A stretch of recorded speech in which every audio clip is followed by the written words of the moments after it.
தூண்லையும் துரும்புலையும் கடவுள் இருக்காரு அப்படின்னு சொல்லி நம்ம எல்லாரும் கேள்விப்பட்டிருப்போம். ஆனா தூணுல இசை இருக்கு அப்படின்னு சொன்னா உங்களால நம்ப முடியுமா? கர்நாடக மாநிலம் ஹம்பி பகுதியில விஜய விட்டாலயா கோவில்ல 56 தூண்கள் இருக்கு. ஒவ்வொரு தூண்லையும் இருந்து ஒவ்வொரு இசை வர்றதா சொல்றாங்க. இந்த தூண்களை சரிகம பதனிச தூண்கள் அப்படின்னு கூட சொல்றாங்க. இது என்ன அதிசயமா இருக்கு அப்படின்னு சொல்லிட்டு ஆங்கிலேயர்கள் அந்த தூணை ரெண்டா வெட்டி பார்த்திருக்காங்க. ஆனா அந்த தூண்ல எதுவுமே இல்லை, ஒரு திடமான பாறை மட்டும்தான் இருந்திருக்கு. இந்த தூணை தட்டுனா இசை வர்றது அப்படிங்கிறது இப்போ வரைக்கும் மர்மமா தான் இருக்கு.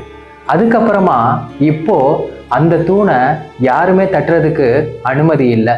அந்த தூண்ல ஒரு கியூஆர் கோடு ஒன்று ஒட்டி வச்சிருக்காங்க. அதை ஸ்கேன் பண்ணா அந்த இசைய நம்மளால கேட்க முடியும். அந்த தூண்ல இருந்து எப்படி இசை வருது அப்படிங்கிறது இப்ப வரைக்கும் யாருக்கும் தெரியாத புதிராவும் மர்மமாவும் தான் இருக்கு. இதை பத்தி உங்க கருத்து எப்படி இருக்கு அப்படிங்கிறத மறக்காம கமெண்ட் செக்ஷன்ல சொல்லுங்க.